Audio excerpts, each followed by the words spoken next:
Sr. Presidente da Câmara, ao meu querido amigo Ricardo Riu, por esta apresentação absolutamente única, porque o Ricardo representa aquilo em que eu acredito. E, portanto, a minha primeira palavra era essa, é que ele apresentou este livro como se também fosse dele, porque ele também é dele. E por aquilo que me inspiras e que me inspiraste desde que conheci, aquilo que tu trazes a esta cidade, isso é muito importante. Mas queria saudar, obviamente, todos os presentes. Dom Delfim, muito obrigado por aqui estar, a Universidade, os meus queridos amigos, o chefe da delegação portuguesa agora na União Europeia, o Paulo Cunha. Não posso estar aqui sem dar uma palavra para o meu querido amigo Miguel Macedo, que é um homem que é um grande amigo, que eu gosto muito, um grande político. E, portanto, queria lhe dar essa palavra de amizade, porque é realmente um gosto ter-te aqui, Miguel. E nele, todos aqueles que aqui estão hoje, neste momento que é muito importante para mim. Primeiro, porque apesar de ter nascido no Alentejo, em Beja, gosto muito de vir ao Norte. Gosto muito do Minho e sinto-me sempre tão bem recebido. Este calor que recebo desde há tantos anos, cada vez que venho para estas terras, ele é único. Eu lembro de ser miúdo e ler o Miguel Esteves Cardoso, que dizia que só o Norte existe. Não é? Esta ideia do Miguel Esteves Cardoso. E não é só o Norte que existe, mas ele existe com um calor e um carinho muito especial. E isso hoje constatei a andar aqui pelas ruas, o que é este ADN português. E ele nasceu aqui, olhando, visitando aquilo que são aqui este património incrível de Braga. Nós sentimos a nossa Portugalidade e isso toca-nos fundo e toca-me muito fundo. Mas eu gostava só de, depois desta apresentação brilhante do Presidente Ricardo Riu, dar-vos algumas palavras mais pessoais sobre o livro. Não é? Porque é que eu escrevi este livro? Porque é que o fiz agora? Porquê? E essa é que é a questão essencial. Eu acho que muitas vezes na política falta aquilo que eu chamo de prestar contas. E aquilo que eu queria era prestar contas, primeiro como pessoa, e essa é uma parte do livro importante. Começou por não ser, mas ficou uma parte importante, que é parte da minha vida, e queria-vos explicar porque é que eu contei isso. Não era para revelar a minha vida, mas há uma razão. E depois o que é que fizemos nestes 2 anos em Lisboa, numa situação muito difícil, que é governar uma autarquia em minoria. O Presidente da Câmara aqui não sabe o que é isso. Não sabe isso. Mas ele disse isso, ele não tem essa experiência.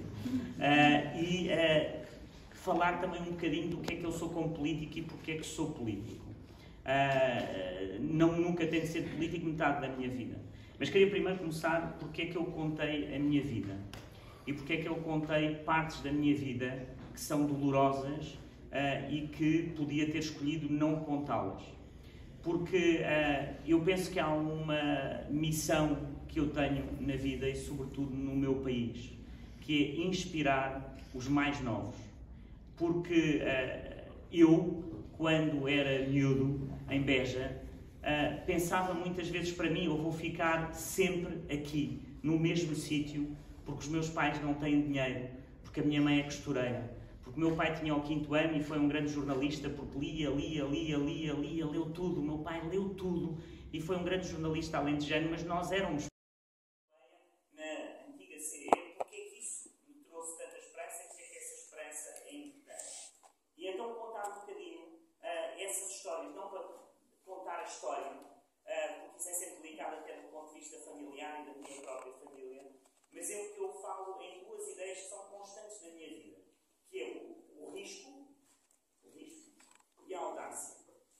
E que é tão difícil tomar risco. E eu agora falo ali para os mais novos. Às vezes a pessoa, no fundo, os nossos pais não querem que nós tomemos risco.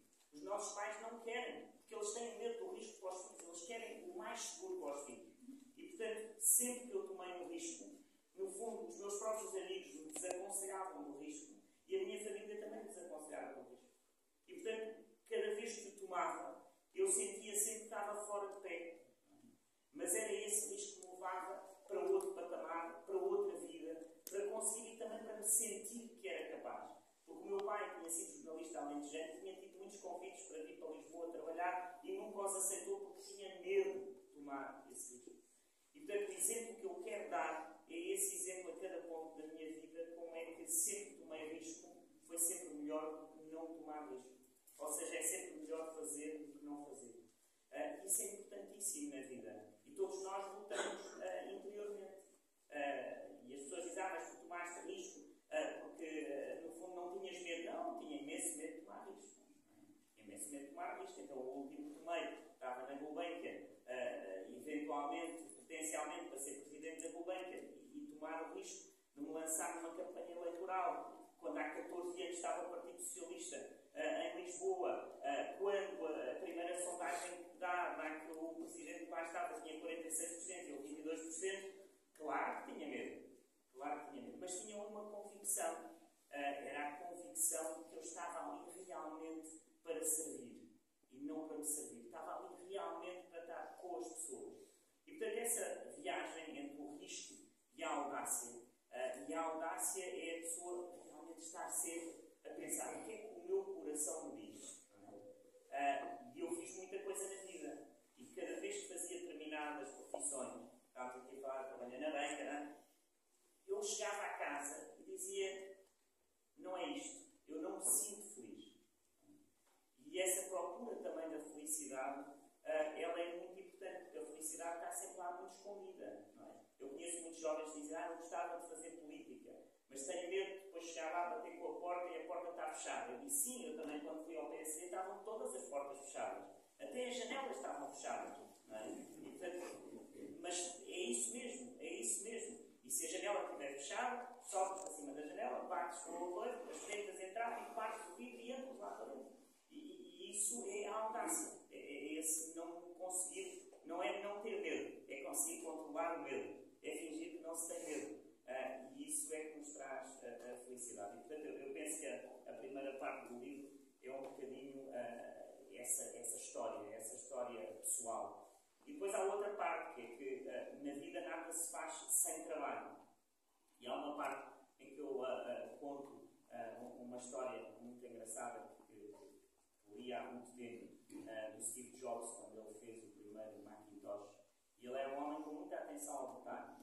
E um dia chega lá, estavam lá toda a malta a fazer, os engenheiros, e aquilo, eu não sei se lembram, aqueles Macintosh parecia uma caixa, não é? E, portanto, era uma caixa com um ecrã. E ele olha para aquele lado, coisa lá dentro, os fios estavam todos emaranhados. Aquilo estava uma coisa muito feia. E ele vira-se para os engenheiros e diz, vocês não podem ter isto assim. E vinha de uma história, portanto, ele tinha tido um pai, quando era novo, o pai lhe disse, olha, vais pintar aí a cerca à volta do quintal. E ele lembrava-se dessa história. O que é que era a história? O pai mandou pintar a cerca, ele pintou a cerca, mas havia um canto do quintal que tinha uma árvore e, portanto, ele tinha lá a cerca estava escondida. E ele resolveu, bom, pinto isto tudo, mas não vou pintar isto. Ninguém vai ver. Está aqui escondido. E o pai zangou-se com ele e disse, tu não pintaste aquela parte da cerca. Não pintei porque nunca ninguém vai ver. E o pai disse assim, mas tu vais saber que não o fizeste. Tu vais saber. E vais saber uma coisa, é que se não tens atenção ao detalhe, não vais chegar a lado nenhum na vida. Tu tens que ir ao detalhe mesmo daquilo que não é. Então ele chega lá aos engenheiros e diz assim, é assim, meus amigos, estes fios têm que ficar impecáveis, isto por dentro tem que ficar, aliás, nós temos que parar a produção do Macintosh, tem de 6 semanas e isto está nas lojas. Param aquilo que depois mas isto tem que ficar impecável. E no fim, aquilo que ficou tudo bonito, ele mandou-os assinar o nome dentro da caixa, o nome que nunca ninguém ia ver, porque a caixa ficava fechada. Mas eu acho que isto é também um espírito que se perdeu, de tal forma o Ricardo falava deste meu amor pela educação, que é, deixou-se de ter essa atenção ao detalhe. Deixou-se de ter a atenção daquilo que é preciso na vida, que é fazer o trabalho com profundidade. As coisas só se fazem com profundidade, têm que ser estudadas, trabalhadas. E isso também foi sempre muito importante na minha vida. Não é? Eu dava sempre ao conselho a alguém que trabalhava comigo, já vou mandar um e-mail. Eu dizia, bom, antes de mandar um e-mail vais ver 10 vezes. E eu disse, 10 vezes, 10 vezes, dá mais 10 vezes, para ver se falta uma vírgula. E portanto, esse amor também ao detalhe, ele também é muito importante na vida, porque senão nada, não chegamos ao lado nenhum. Depois, o livro passa também por toda esta minha vivência política e sobre momentos muito importantes, como foi o caso da Jornada Mundial da Juventude. E aqui também queria deixar uma palavra ao Dom Delfim, porque viveu um momento em Portugal como aquele. E aquele momento, e eu conto várias histórias, é um momento que ainda me arrepia por o que aquilo foi.